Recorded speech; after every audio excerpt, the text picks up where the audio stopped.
Shadow people. What exactly are they? Reflections from another dimension?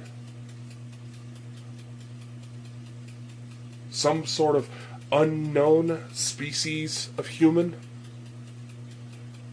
Spirits from the underworld.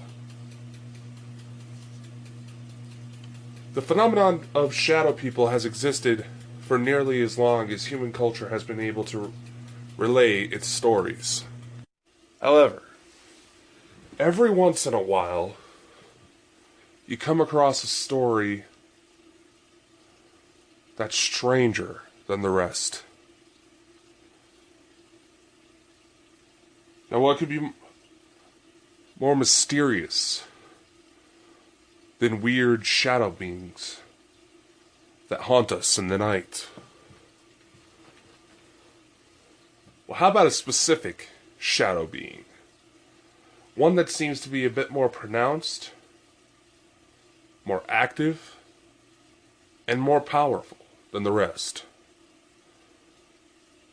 I am talking about the infamous Hatman. Seen nearly everywhere around the globe, the Hatman is spotted whenever there's trouble afoot. Some believe he causes the misery. He somehow triggers unfortunate events to take place. Some believe he just likes to watch and shows up just in time to grab himself a good seat and pop himself some popcorn, metaphorically speaking. The Hatman is often described as a tall man wearing a wide brim hat, kind of like a Indiana Jones style fedora, a long cloak or trench coat, sometimes even a three-piece suit. Sometimes he'll have a suitcase or a pocket watch. Often he works alone, but sometimes he'll have two companions with him.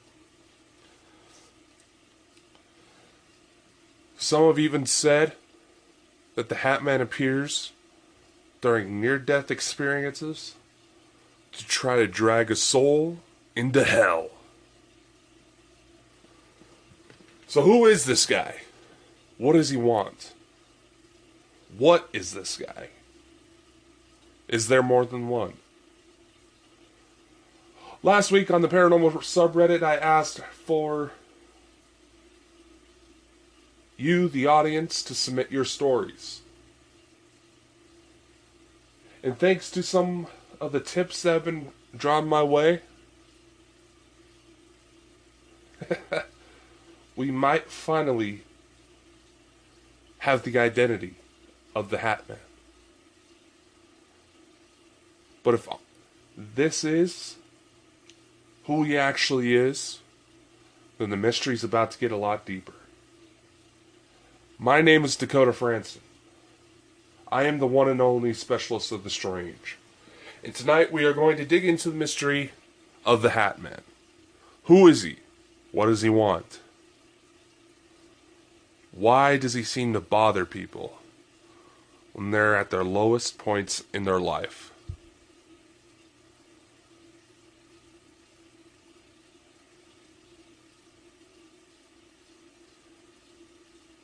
And what could he possibly be after in the end game? You're going to want to listen in to find out, my friends.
Hey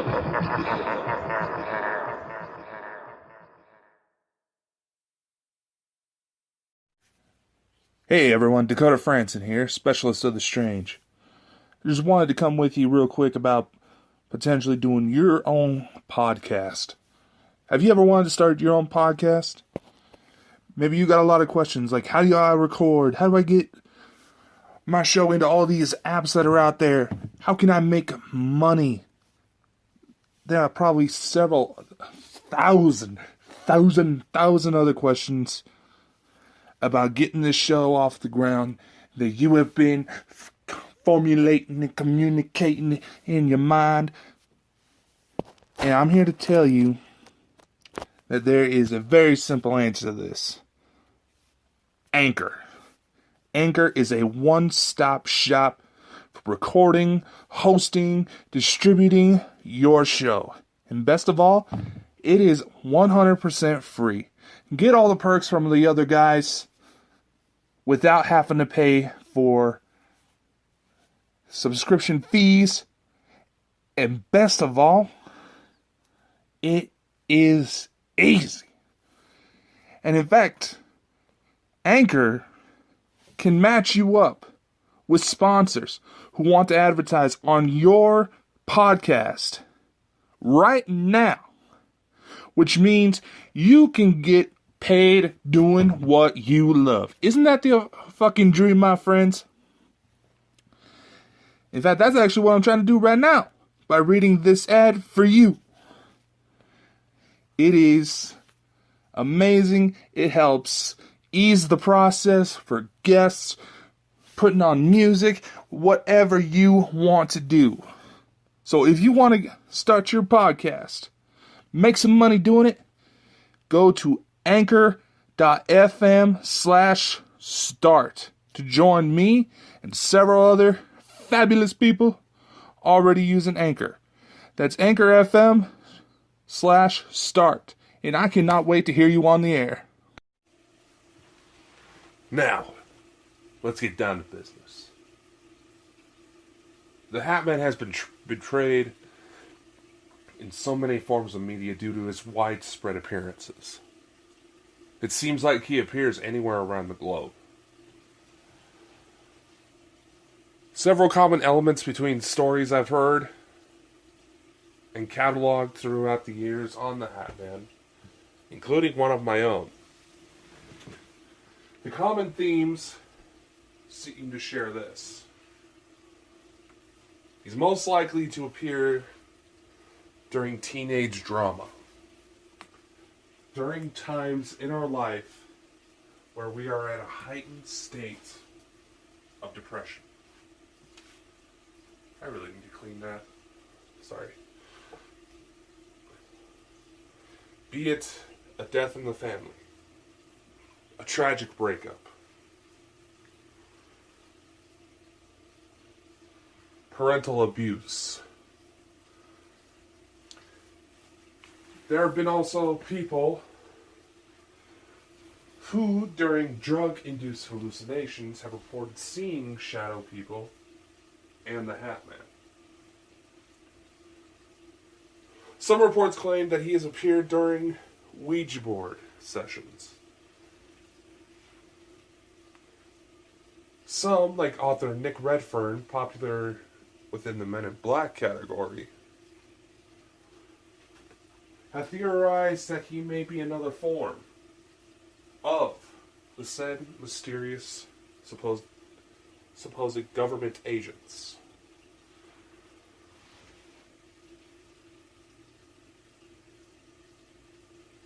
The Hatman hasn't been linked to death. Some reports, even though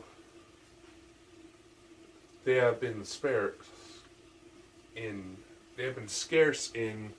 what I've managed to dig up, say that the Hatman isn't afraid to attack people. He might draw a knife.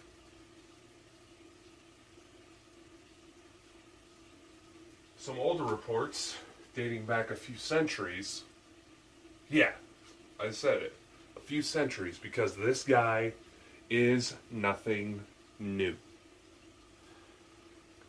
I'm skipping through the basic stuff because this is information that anybody can find through a Google search. I will talk about the main findings here in a sec. But let's talk about the background behind this guy.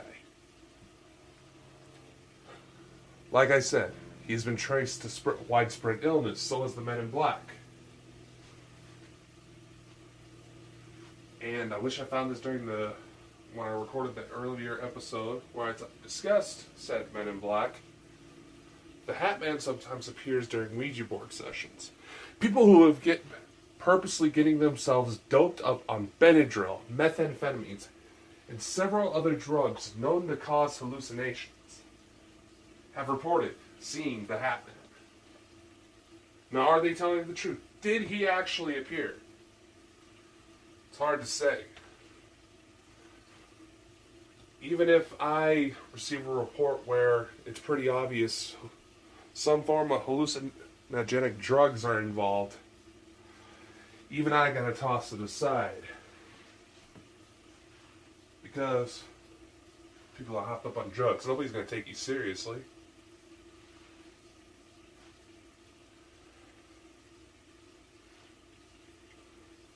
But it stands to reason that, given the type of character this guy is, and I've seen incidents where drugs seem to lure out genuine entities who are looking to screw with that person because they know, due to their drug use, no one's going to believe them. And the people that do, they're probably pitch bottom losers themselves.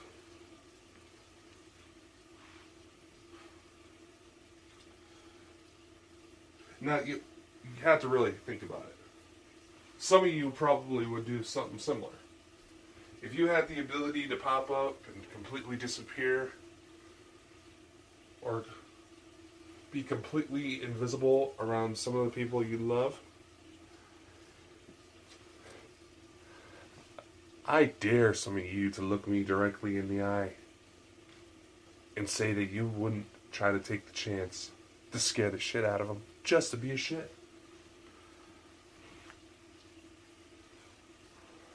But based on my findings, the Hatman is something more.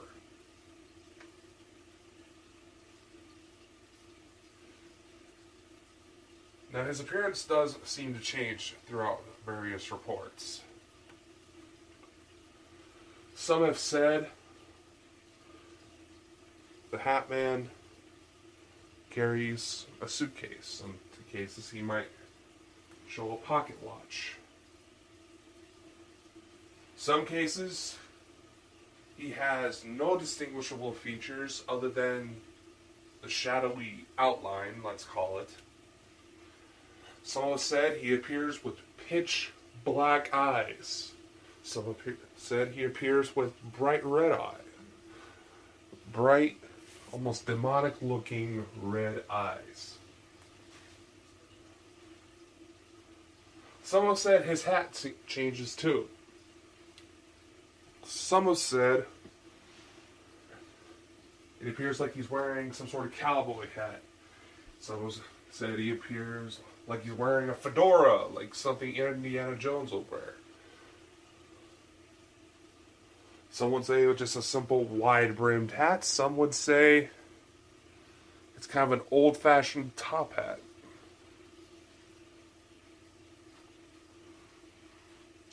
The cloak has been described as an old-school cloak or as some sort of overcoat.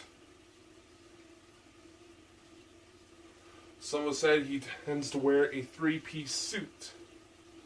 Some have said when he appears, he tries to hide his face. Some have said, like I mentioned before, he usually stays back, just gives you the creeps. Some have said he'll interact directly with you.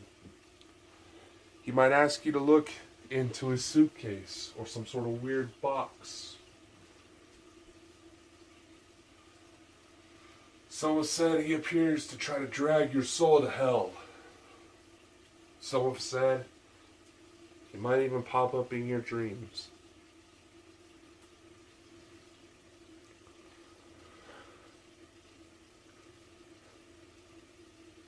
The variety in the Hatman's MO. Say, for example, we were to categorize this guy as a criminal. Try to get a profile behind him. The profile would suggest he is chaotic. He likes to experiment. Though parts of it would suggest there might be more than one.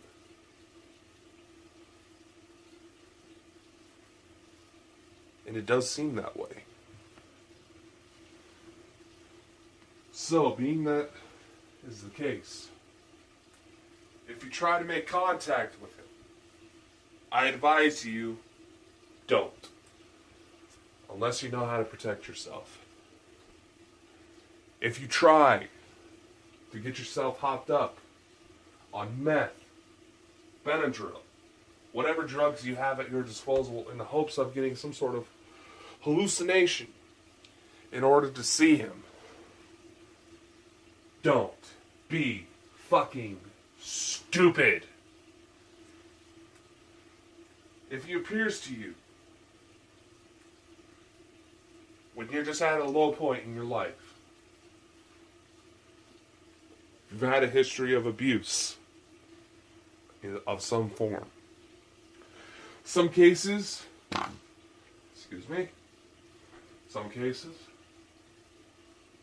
Hatman appears to suicidal subjects. If you're feeling down and you need help, don't be afraid to reach out. And if the Hatman appears to you during these times, tries to get you to do anything, don't listen to him. If the Hatman tries to approach you, tell him to piss off. He'll usually disappear if you try to gain your strength. If you try to talk back to him. Show him that you're not going to be easily scared by him. If he just appears, you can tell him to piss off. And he'll usually go away. Might try again later. Or he might disappear completely.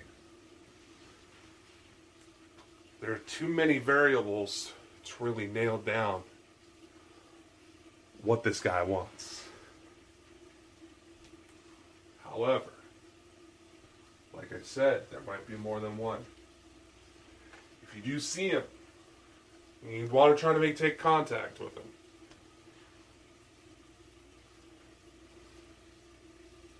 try to use some form of spiritual protection. If you get yourself a copy of my latest book, Dear Coda, The Letters You Wish You Had, there's a protective sigil in there that I've used in exorcisms against beings that are almost godlike. That will help you. If you have any crucifixes, protective necklaces, even jewelry passed down to you from loved ones who said they'd always keep an eye on you. Keep that with you. If you can, try to get a photo of them. And send it to me. In order to really categorize this guy, we're going to need a collaborative effort.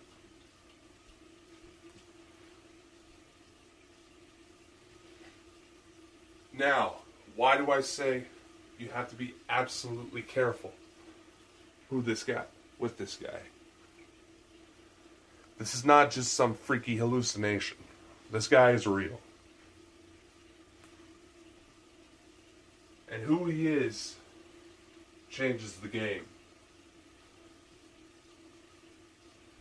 Thanks to a Reddit user, an entity that match the description of the Hat Man, dating back for quite a few centuries, has been brought to my attention. And if by some chance,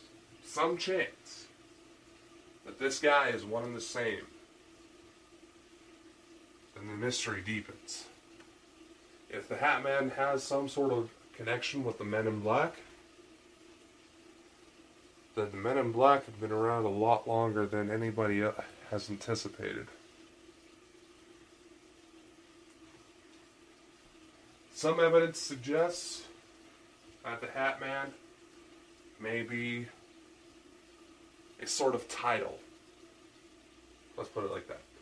A sort of job title that multiple souls have taken on over the years.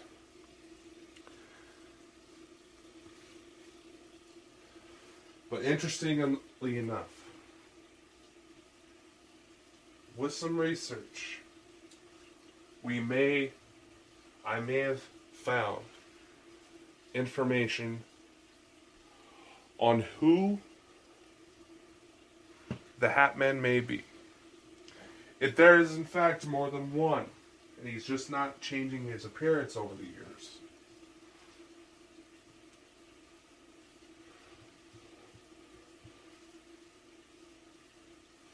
The Hat Man, the first one to ever walk this earth, was human. And if this is true, the Hat Man may be proof of spiritual evolution through the demonic realms. He's a human that existed a long time ago. And because his soul has walked the earth, has made the rounds, he has picked up a few tricks, which would allow him to manipulate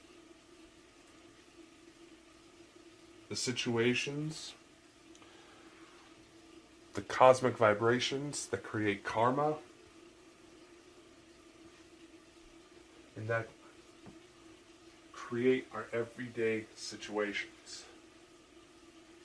He has been around long enough to be able to figure out how to influence our life events. And he is enough of a sadistic bastard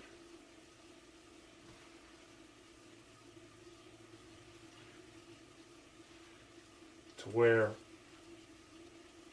he likes to watch. Whether that is because he was a corrupt individual in his life, or if he was corrupted by being influenced by the demonic.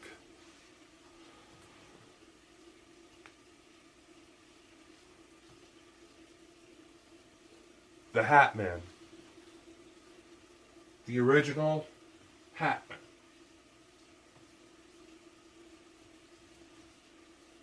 May in fact be a personification of death, known in Breton cultures, which would be located in France,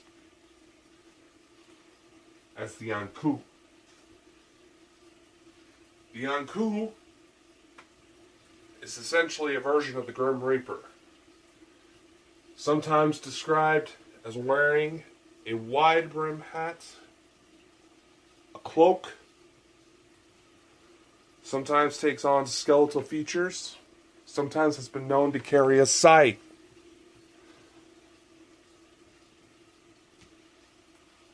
And Celtic versions of the Ankou dictate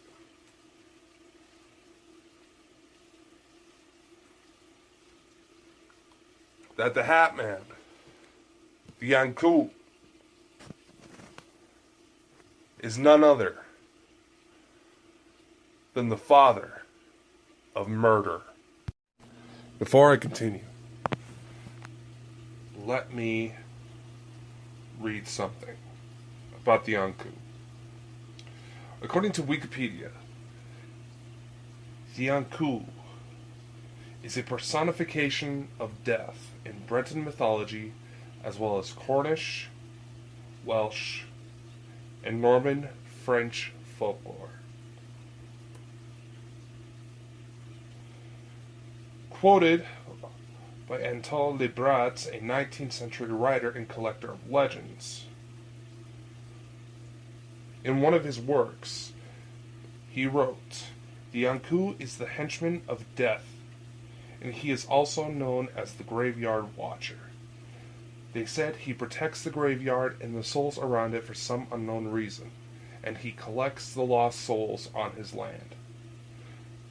The last dead of the year in each parish becomes the Ankou of his parish for all the following year.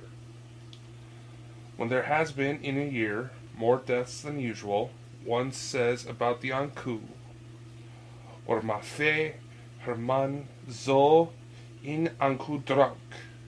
I probably butchered that. Which roughly translated means, "On my faith, this is a nasty Ankou." There are many tales involving the Ankou, who appears as a man or a skeleton wearing a cloak and wielding a scythe. In some stories, he is described as a shadow, often on top of a cart for collecting the dead. He is said to wear a black robe with a large hat which conceals his face. According to a Celtic local legend, he was the first child of Adam and Eve. Other versions of the Ankou depict the first dead person of the year, though he is usually depicted as a male adult, charged with collecting other souls before he can go into the afterlife. He is said to drive a large black coach pulled by 4 black horses and accompanied by 2 ghostly figures on foot. Now, there's also an interesting tale about this guy, which says that there were once 3 drunk friends walking home one night when they came across an old man on a rickety cart. 2 of the men began shouting at the Ankou and threw stones. When they broke the axle on his cart, they ran off. The 3rd friend felt pity and, wanting to help the Ankou, found a branch to replace the broken axle and gave the Ankou his shoelaces to tie the axle to the cart.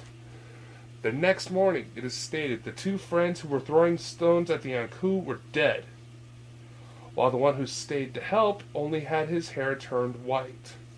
He would never speak of how it happened. Another story about the origin of the Ankou says that he was once a cruel prince who met death during a hunting trip and challenged him to see who could kill a black stag first. Death won the contest, and the prince was cursed to roam the earth as a ghoul for all eternity.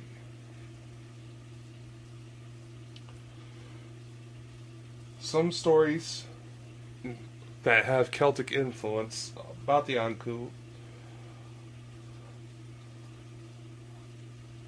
says that it is said the Ankou drives a cart that stops at the house of someone who is about to die. It knocks on the door, which is sometimes heard by the living. Or it could release a mournful wail similar to the Irish Banshee. Additionally, the Ankou has been reported as an apparition entering houses, taking away the dead, who are then placed in his cart with the help of 2 ghostly companions. The Hatman is said to wear a wide-brimmed hat, a long trench coat, sometimes carries a knife, sometimes has 2 companions that help him corner people.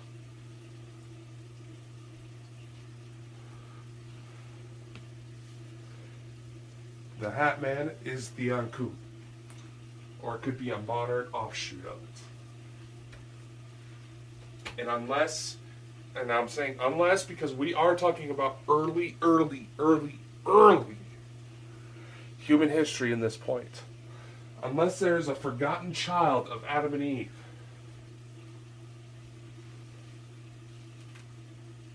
The firstborn child is said to become the very first Anku.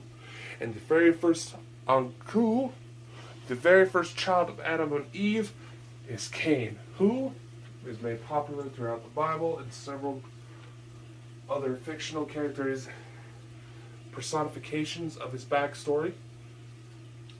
Was essentially punished for having killed his brother Abel, and was said to bear a mark that whoever, would tell people that if they were to try to kill Cain as vengeance for his crime, they too shall be met with the same punishment. Now, in all seriousness, the mark of Cain, in all honesty, if you really look at the story, the mark of Cain sounds more like a parting gift from his brother Abel. Think about it, they're brothers. Human behavior has changed very little throughout the years. We essentially act the same now as our early ancestors did in some forms. That being said, Cain and Abel were brothers. They probably fought a lot. So if Cain were to act like he was getting ready to hurt Abel, Abel would try to fight back in order to defend himself, but this time he wasn't able to. Now, for those of you who don't know what it's stated in the Anku legend, that each parish has their own Anku, essentially, think of it like police jurisdictions. Every area has their own entity. And while the Hat Man that comes to visit you may not be Cain, he was the first one to ever come. Now, for some reason, he took on this form. He could have easily taken on the persona, and due to his actions, maybe forced, maybe so corrupted by the influence, he now takes people to hell.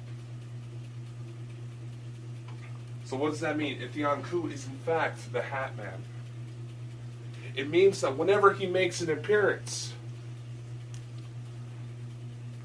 someone is about to die. Someone is in a moment where they could end up dead. Which means people who have suicidal tendencies might have a greater chance of seeing them. People who mess around with drugs have a higher chance of seeing them on the risk that they are about to overdose.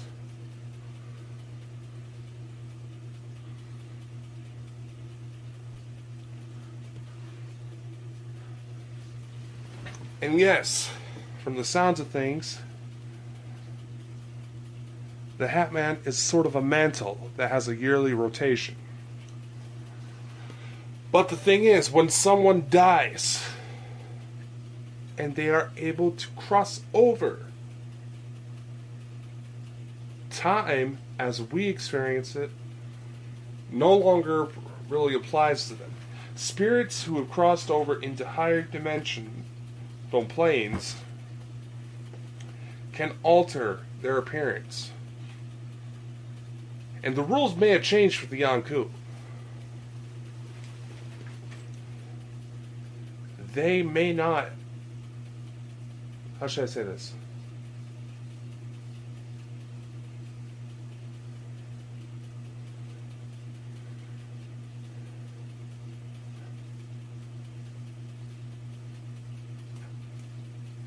Due to the way the dimensions move, they're not all stationary. dimensional planes of the cosmos move in different ways, and then the way they move, the Hatman may manifest at different times. What might seem like their same assigned area to them could be one day, it could be someplace here in Idaho. The next, in a few moments later, it could pop up anywhere within the northern United States.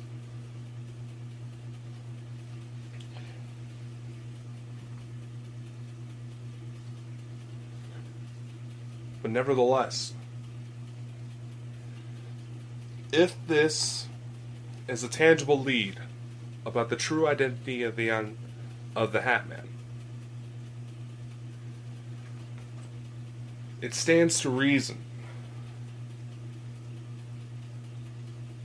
that yes, he might be watching out for people to die.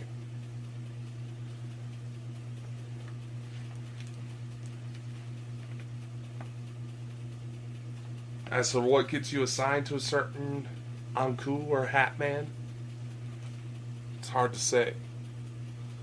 Early legends dictate that it's certain areas. Say if you have a friend that lives in another state who sees a Hatman appear to them around the same time you do, and you guys say live a couple thousand miles away from each other, you could easily be dealing with two very separate entities. And because of how these sort of mantles, these sort of beings work,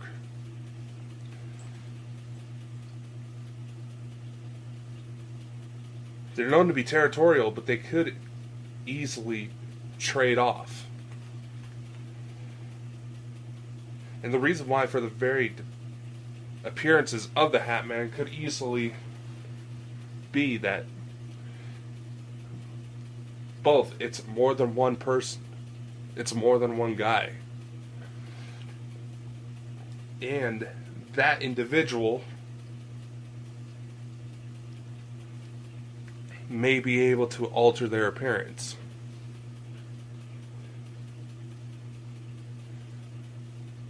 In some cases, if the Hatman that hides his face, for example, is in fact Cain, you have to really think about it.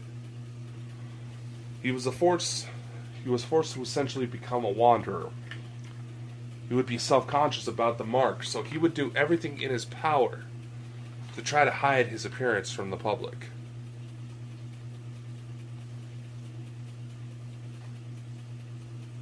So he would not be judged for what he did.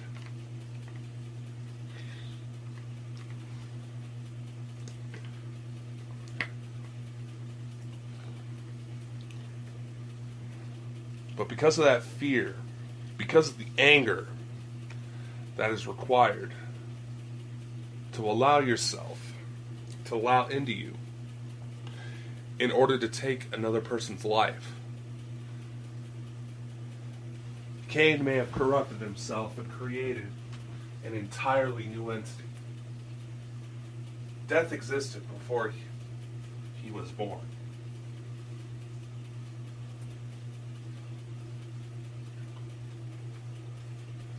But under the circumstances, Cain may be responsible.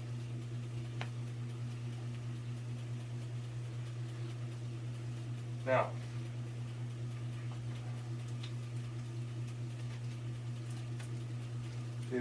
was stated in several of the legends about the Anku, it's the last person to die within a year. Year that often is assigned to take up the mantle.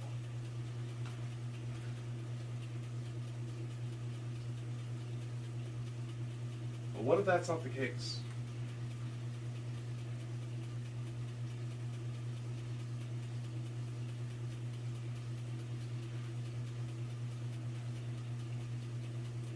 I don't know about you, I would try to avoid that type of job.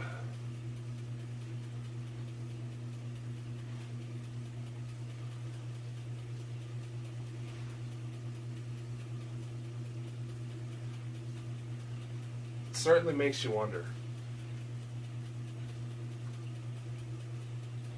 Now, as for dealing with the Hatman, like I said, most cases, you can just tell him to back off and he usually will comply. However, based on the rare stories I've gathered, to where the Hatman actually attacked people, he may not all be evil. And he doesn't necessarily appear to everyone. So what's the criteria? Do the people who witness him have heightened potential for psychic ability?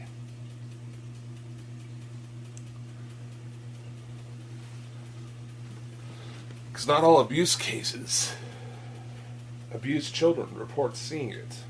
They may have, but they just didn't register it. Or they were told that it wasn't real, so they may have repressed it.